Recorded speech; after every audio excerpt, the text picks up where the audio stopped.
harus diambil jika tanpa sengaja berpapasan terhadap OMS.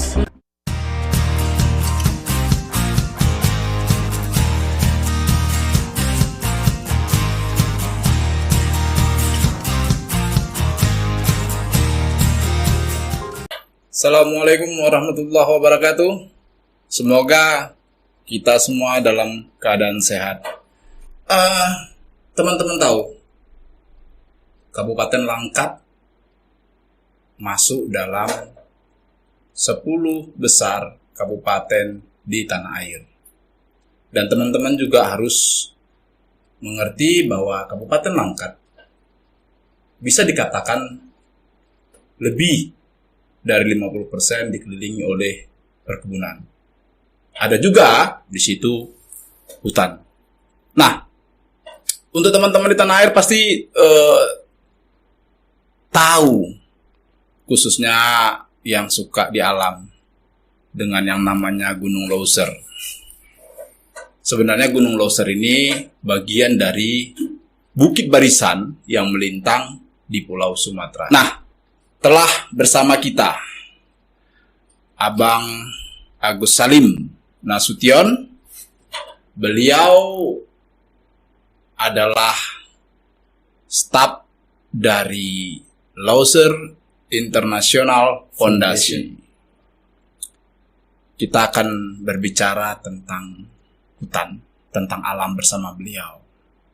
Selamat siang Abangku. Selamat siang Abang Tepo. Sehat kabarnya? Alhamdulillah. Nah, kita sebagai manusia bersosial yang hidup di lingkungan pasti membutuhkan air. Siap. Kebayang ketika alam hutan kita gundul, maka dampak yang paling besar adalah tentang sulitnya air. Nah, jadi aku mengundang abang kemari. Aku pengen kita itu ngobrol sebenarnya apa yang sudah terjadi khususnya di Kabupaten Langkat tentang kondisi hutan di saat ini. Namun sebelum sampai di sana, aku minta ke abang coba deh jelaskan sedikit apa sih itu Leuser International Foundation. Silakan abang. Oke, terima kasih abangku yang sudah mengundang kami. Ya. Saya pribadi lah ya, saya dari Yayasan Leuser International, Ya. atau sekarang kerennya disebut Leuser International Foundation. Jadi Leuser International Foundation ini adalah sebuah NGO, Bang. NGO. Kalau orang bilang LSM lah, Bang. Siap. Yang bergerak konsen di pemerhati kawasan ekosistem Leuser. Ya. Jadi sedikit saya jelaskan, kami konsennya sebenarnya bukan hanya di Taman Nasional Gunung Leusernya, tapi di KEL, kawasan ekosistem Leuser. Jadi KEL ini seperti buffer zone dia, zona penyangga dari Taman Nasional. Jadi sebelum masuk ke Taman Nasional itu ada namanya kawasan ekosistem Leuser sebagai zona penyangga Taman Nasional. Nah, tapi apa yang ada di KEL itu hampir sama dengan apa yang ada di Taman Nasional Gunung Leuser. Di kegiatan dari Leuser International Foundation ada banyak, Bang ya. Ada penelitian satwa dan flora dan fauna lah pastinya, ada pendidikan lingkungan hidup, pemberdayaan masyarakat, dan banyak program-program lainnya. Oke. Nah, jadi abang sendiri di yayasan ini memegang posisi apa? Kalau saya staf edukasi, Bang, yang khusus untuk menyampaikan pesan-pesan pendidikan kepada para pelajar dan masyarakat yang ada di Aceh dan Kabupaten Langkat. Oh, berarti abang sudah lintas sampai Aceh? Alhamdulillah, Bang, kalau Aceh cuma Belang Kejeren sama Semelu, Bang, yang belum kita pijak. Tapi kalau lebihnya udah habis kita keliling. Oke. Nah, di situ sebenarnya apa yang abang sampaikan atau materi apa yang abang suguhkan ke para masyarakat atau para anak didik? Kalau saya, Bang, lebih cenderung itu memperkenalkan kepada masyarakat apa itu Taman Nasional, apa itu KEL, dan apa fungsinya. Karena saya mempunyai prinsip tak kenal maka tak sayang maka tak cinta maka tak ada ikatan. Dalam arti kata, bagaimana masyarakat, bagaimana pelajar mau mencintai hutan Leuser sementara mereka juga tidak mengenal. Mereka tidak mengenal apa itu Leuser, fungsinya apa gitu. Tujuannya apa Leuser itu? Kenapa Leuser itu begitu penting? Ya, jadi kita fokus memberikan pemahaman kepada para pelajar dan masyarakat. Oh, ini loh rupanya pentingnya hutan Leuser itu bagi kita yang ada di Kabupaten Langkat dan Aceh ini, bahkan yang ada di Pulau Sumatera. Oke. Nah, jadi memang teman-teman, saya sepakat dengan Bang Agus bahwasanya sekali lagi hutan itu penting untuk ekosistem kehidupan kita. Kita nggak bisa tampik bahwa yang namanya hutan adalah paru-paru dunia. Nah, jadi gini ya Bang, di Leuser International Foundation ada meliputi beberapa bidang sahabat. Ya, divisi. Ya. Dan Abang di bagian edukasi. Apa selain itu ada yang berhubungan dengan satwa? Kalau saya Bang Tepo, selain staf edukasi di Leuser International Foundation ini, saya juga bagian dari hutan yang ada di Langkat. Kenapa seperti itu? Kita tahu Taman Nasional itu dikelola oleh TNGL ya, Taman Nasional Indonesia. Saya pernah bergabung di MMP, Masyarakat Mitra Polhut, yang kerjanya itu berpatroli mengamankan hutan. Itu saya juga bagian dari kader konservasi di BKSDA Sumatera Utara yang tugasnya kembali memberikan pemahaman kepada masyarakat akan pentingnya satwa dan hutan. Begitu di KPH wilayah 1 Stabat, saya juga sebagai penyuluh kehutanan swadaya masyarakat.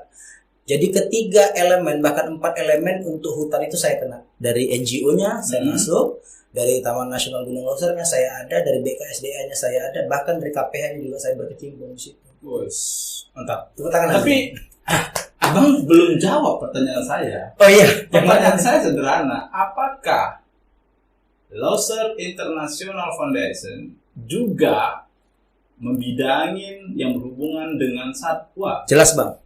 Jadi sebagaimana yang saya bilang tadi, ada divisi-divisi di Leuser International Foundation.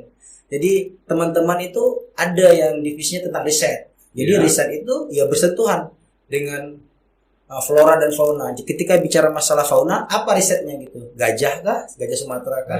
Harimau Sumatera kah? Orangutan Sumatera kah? Bahkan kata juga kita teliti gitu Bang. Oke, berarti ada ya? Ada. Nah, jadi gini, saya pengen dengar gitu cerita singkat saja pengalaman Abang. Mungkin pernah ketika patroli atau masuk hutan ketemu dengan binatang buas seperti harimau misalnya? Kalau di Taman Nasional Gunung Leuser, jujur Bang, saya belum pernah ketemu. Dalam arti kata bersinggungan langsung ya, bertatap muka bahasanya. Tapi kalau melihat tapak, dengkuran gitu kan, sisa hewan yang dimakan, itu saya sudah pernah. Sudah. Nah, jadi gini, mungkin teman-teman di rumah pengen tahu gitu loh Bang. Apakah selama Abang mengikuti kegiatan-kegiatan di organisasi atau di BKSD dan sebagainya, ada pelatihan bagaimana menghadapi atau secara tiba-tiba bertemu dengan binatang buas, itu ada pelatihan model-model seperti itu?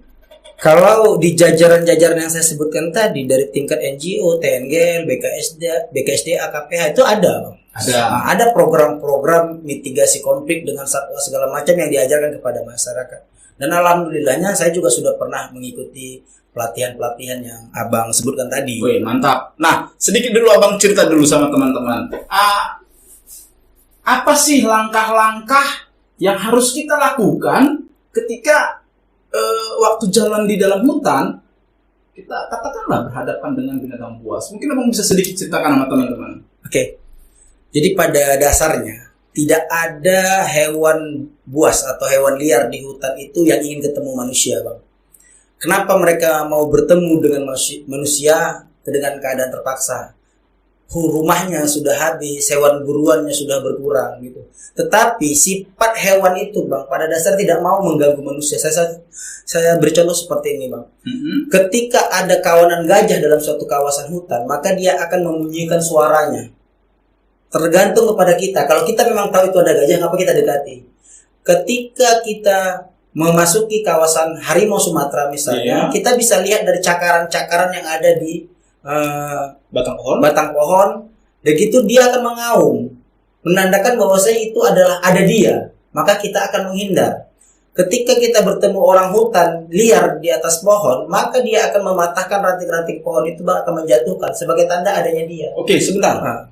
Berarti bisa dikatakan hewan-hewan itu sudah memberi tanda kepada kita manusia saat dimungkinkan manusia itu masuk ke wilayahnya. Benar. Oh, begitu. Saya baru tahu teman-teman.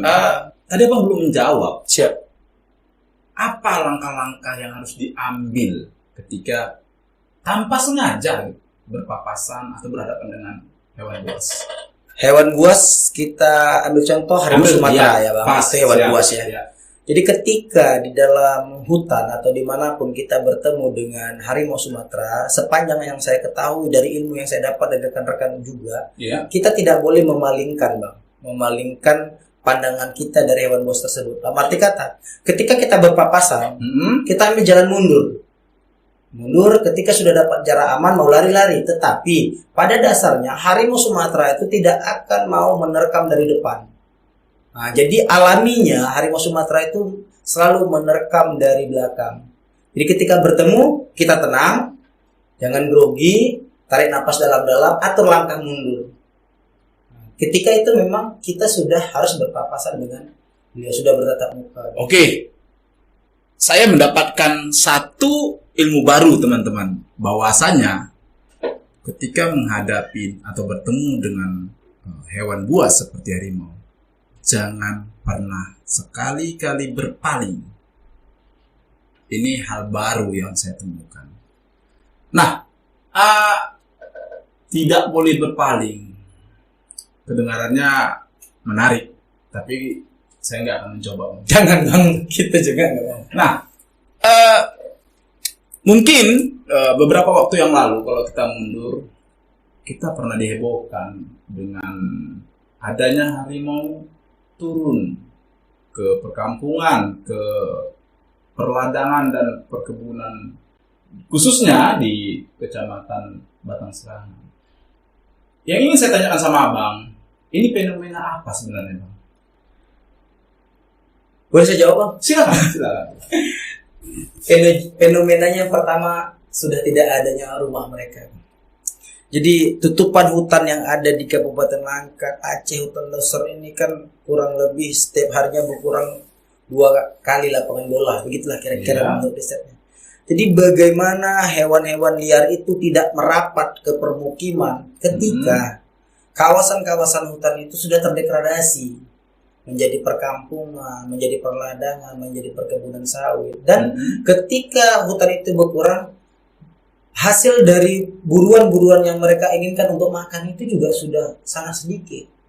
Jadi itulah fenomena kenapa harimau Sumatera itu turun ke perladangan. Sementara masyarakat-masyarakat yang ada di pinggiran hutan yang kurang memiliki pemahaman tentang sifat-sifat dari harimau Sumatera ini mengembalakan ternaknya di sekitar kawasan hutan, di pinggir-pinggir hutan yang banyak rumput-rumputnya. Jadi ketika sudah tidak ada makanan, apalagi yang mau dimakan Bang? Ya pasti yang paling mudah, lembu yang ditambatkan di pinggir hutan, kambing. Ya bahkan manusia itu sendiri juga bisa dimakan ketika tidak ada lagi makanan. Intinya karena tidak berkurangnya wilayah jelajahan dari harimau Sumatera itu, berkurangnya makanan dari harimau Sumatera itu, maka dia terpaksa turun ke ladang. Ingat, terpaksa. Ya. Jadi gini, teman-teman. Kalau dari penjelasan Bang Agus barusan, ada secara implisit saya membuat katakanlah perandaian.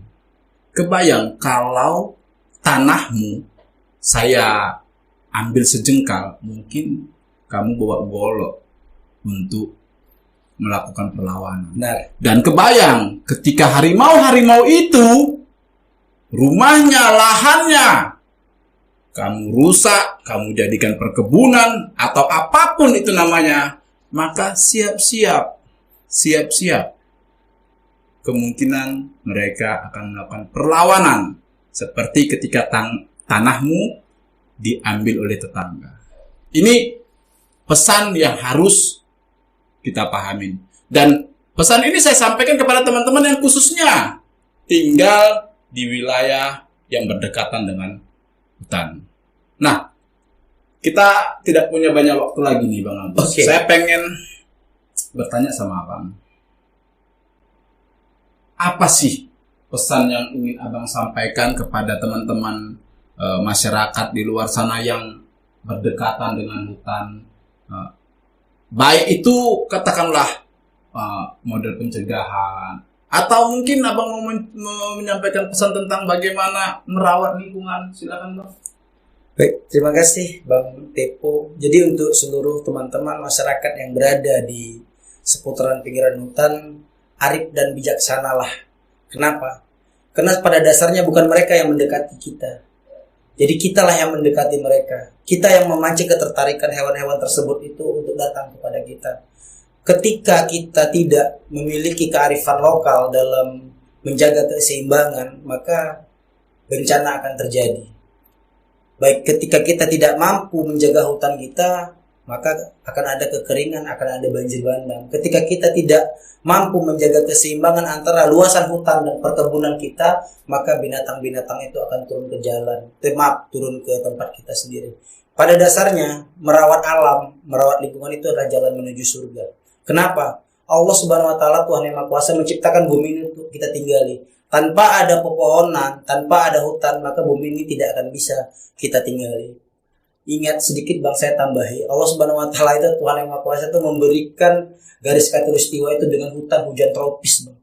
Kenapa gitu? Untuk menjaga suhu bumi ini. Itu yang saya pikirkan. Kenapa tidak di daerah utara, di daerah selatan banyak pepohonan? Karena itu bukan sumbunya pertengahan bumi garis khatulistiwa itu. Tetapi hutan hujan tropis berada di garis khatulistiwa yang fungsinya untuk menyeimbangkan suhu bumi. Ketika hutan di garis khatulistiwa ini seperti di Amazon, di Zaire, di Indonesia ini habis, maka pemanasan global, berkurangnya es di kutub itu akan menyebabkan banjir di kita sendiri gitu. Air itu naiknya ke kita. Kita dari kutub utara, kutub selatan mencair, maka kita juga yang akan kehilangan daratan-daratan kita. Itu bahasa internasionalnya lah kira-kira Bang Dan. Oke. Jadi di sini saya mau bilang ada pepatah, Bang Agus. Siap. Katanya begini pepatahnya. Mereka yang bekerja sebagai tukang bangunan itu senantiasa memperbaiki, memperbaharui, dan membuat rumah-rumah agar lebih baik. Tapi hal itu belum tentu dilakukannya untuk rumahnya sendiri. Pertanyaan saya sama Bang. Abang tinggal di kecamatan mana? Saya tinggal di Desa Bukit Mas, Kecamatan Besitang. Oke, Desa Bukit Mas. Ya. Pertanyaan saya begini sama Abang. Bagaimana wilayah di tempat Abang tinggal? Apa memang sudah Abang lakukan program-program yang seperti tadi Abang ceritakan? Dan bagaimana juga respon dari baik camat atau lurah atau desa yang ada di sana? Silakan Bang. Jujur harus kita akui bahwasanya tingkat kepedulian dari pemerintah, dalam arti kata pemerintah daerah, camat, kepala desa itu sangat kurang. Kurang dengan keberadaan. Itulah yang menjadi PR kita bersama. Padahal seharusnya desa-desa yang ada di pinggiran hutan leuser itu menjadi pelindung utama. Kenapa gitu? Karena ketika hutan itu rusak, dampak pertamanya adalah kita sendiri yang ada di sekitar. Hutan leuser itu penyedia air untuk kurang lebih 40 masyarakat yang ada di sekitar. Hutan Lauser itu merupakan tempat di mana 4 spesies kunci harimau Sumatera gajah, Sumatera badak, Sumatera lautan, Sumatera bertemu dalam satu kawasan. Ini merupakan World Heritage, situs warisan dunia, Bang. Yang mana ketika kita bisa memanfaatkan hutan Lauser ini, sebenarnya PAD, kunjungan wisata, perhatian dunia itu ada kepada kita karena Lauser ini diperhatikan oleh dunia. Oke. Jaga hutanmu. Ya, harus dijaga Dari hutannya. Langkat untuk Indonesia bermartabat. Assalamualaikum warahmatullahi wabarakatuh. Waalaikumsalam warahmatullahi wabarakatuh. Terima kasih Bang Bro. Sama-sama. Sukses selalu ya. Sip.